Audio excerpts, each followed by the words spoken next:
श्रीमद्भागवतं पुराण तिलकं यद वैष्णवानां धनम्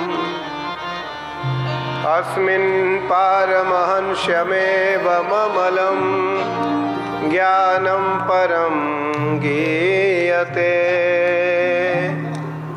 यत्र ज्ञानविरागभक्तिसहितं नैष्कर्म्यमाविष्कृतम् तच्छृण्वन् प्रपठन् विचारणपरो भक्त्या विमोच्ये नरः। श्रीमद्भागवतम पुराण तिलकम, संपूर्ण पुराणों के तिलक श्रीमद्भागवत जी हैं। वैष्णवानाम धनम यद वैष्णवानाम धनम, वैष्णवों के परम धन है श्रीमद्भागवत। यद श्रवण प्रपठन, इसको सुनने मात्र से और इसको पढ़ने मात्र से भक्त्या विमुच्ये नरः, भक्त सभी पापों से मुक्ति पा लेता है। तत्श्रवण प्रपठन विचारण परो भक्त्या विमुच्ये नरः। और कहा गया है क्षणोत्रय वस दुर्लभः, जो 7 दिन तक नहीं सुन सकते, यदि वो एक क्षण के लिए भी इस पंडाल में आकर इस कथा को जिसने सुन लिया, उसके सारे पाप मिट गए, उसके सारे पाप मिट गए। क्षणोत्रय वस दुर्लभः, एक क्षण, मिनट, सेकंड और घंटे तो बहुत होते हैं, एक क्षण भी यदि कोई कथा में आकर के इस कथा का रसास्वादन कर लिया, तत्श्रवण प्रपठन विचारण परो भक्त्या विमुच्ये नरः, जिसने सुना, विचार किया और पढ़ा और एक क्षण के लिए भी आकर के इस पंडाल में इस श्रीमद् भागवत जी के सन्मुख आकर के बैठा, उसके सारे पाप धुल गए, वो सभी पापों से मुक्त हो गया, सभी पापों से मुक्त हो गया। वो विमुच्ये नरः, उसके पास कोई पाप नहीं रहा। जिस प्रकार कोई गंगा में स्नान करता है और गंगा में स्नान करने मात्र से मुक्ति पा लेता है। मुक्ति कैसे मिलती है? मुक्ति कोई ऐसा नहीं कि भगवान मिल जाएं। मुक्ति 3 प्रकार की होती है, सायुज्य, सालोक्य और सामीप्य। सालोक्य उसके धाम में रहना, सामीप्य उसके नजदीक रहना और सायुज्य उसके हृदय में रहना।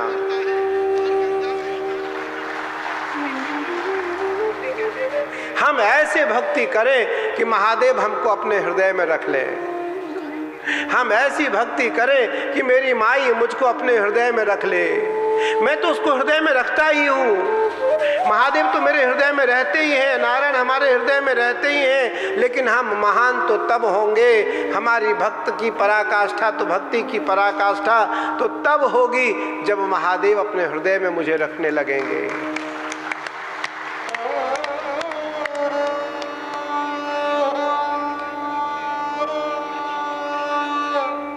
भगवान यदि किसी के अधीन है तो वो भक्त के अधीन है।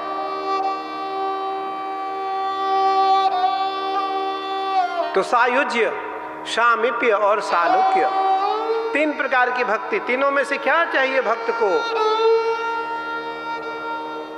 तो भगवान से भक्त कहता, भगवान मुझे आपके लोक में नहीं रहना है। क्या करेंगे वहां नहीं रहना है मुझे आपके समीप भी नहीं रहना है। मुझे अपने समीप भी आप न रखो। क्या करेंगे हम आपके समीप रह करके?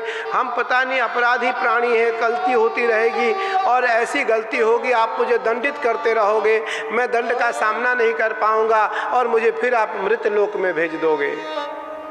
इसलिए भगवान आप मेरे ऊपर ऐसी कृपा करो कि आप मुझे अपने हृदय में रख लो। आप मुझे, आपको ज्ञात होगा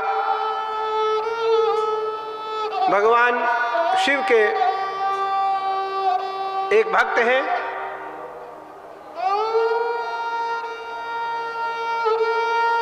और भगवान शिव के ऊपर चढ़े हुए बिलपत्र को उन्होंने पैरों से ठोकर मारा।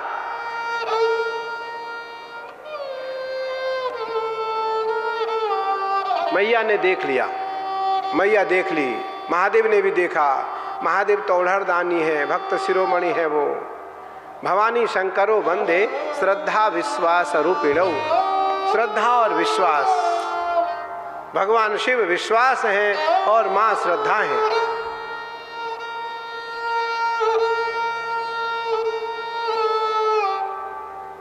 महादेव ने कहा जाने दो, जाने दो इसे, ना विचार करो इसके ऊपर, इसने बहुत सेवा किया है। मां बोली नहीं नहीं, अगर ऐसा अपराध इसने किया है और इसके देखने मात्र से हजारों करोड़ों लोग इस अपराध को करेंगे, महादेव आपके शीश पे चढ़े हुए बिलपत्र को कोई पैरों के ठोकर से उसे हटा दे तो ये भक्त कभी बर्दाश्त नहीं कर सकता। और मैं तो आपकी भक्त के साथ साथ आपकी अर्धांगिनी भी हूं।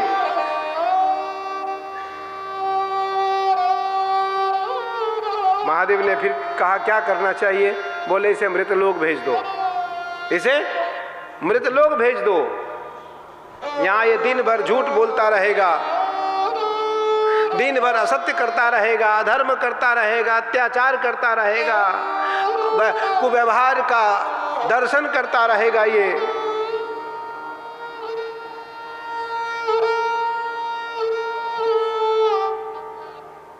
भगवान ने उसे मृतलोक भेज दिया।